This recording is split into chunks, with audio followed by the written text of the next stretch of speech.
'Cause worms are terrifying, right? The possibilities. Come on, Danny. If we want to win first prize in the science fair, we've got to be scientific about this. We're going to prove that worms can survive just about anything. By slicing it open and putting it up for display.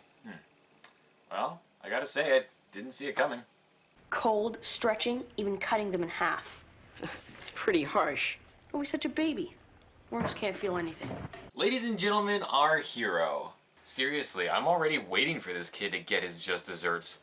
But I guess not every kid character is inherently good. I mean, kids do greedy, selfish stuff all the time, so I guess I can't fault it too much.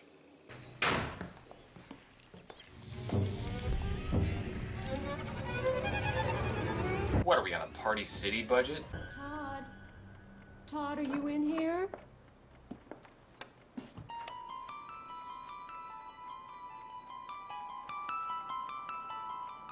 I never thought a Goosebumps episode would legitimately creep me out.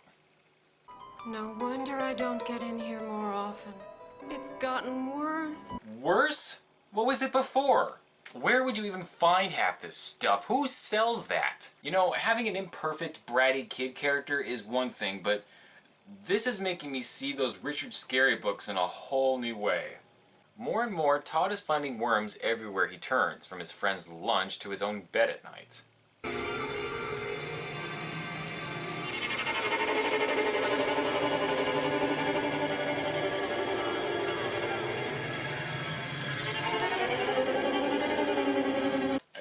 Gotta give that kid actor props.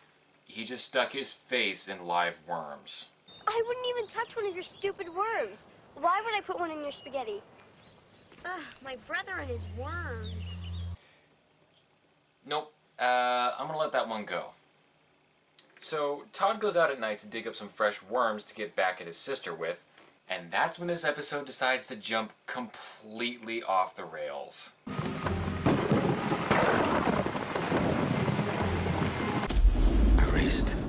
Out into the storm, trying to outrun the rage, pain. And then I fell. I fell forever. Cave was monstrous. It must have been there for centuries. And there, deep in the shadows, I saw it was coming toward me.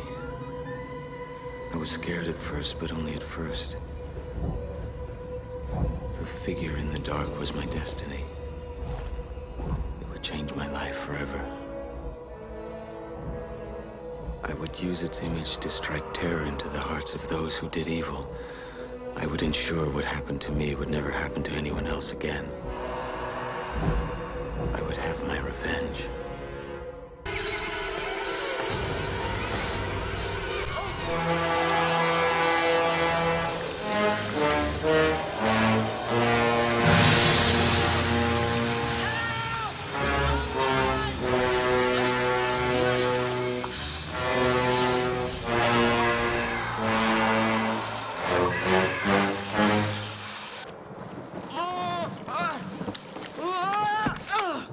So Todd gives up his worm fetish, because that's exactly what it was, and he's now fascinated with fish. These minnows make great bait. Don't worry, it's a stupid little minnow. They don't feel a thing. How are we supposed to make a science project out of fish? All we need is a few experiments. How long can fish live in hot water or cold water? How long can a freshwater fish survive in salt water? Isn't that kind of cruel? I mean, like, making them suffer like that? Don't be such a baby. We've got to be scientific about this. Telling you fish can't feel anything. I'm gonna have a bite of your sandwich, okay? My sandwich? I thought it was your sandwich.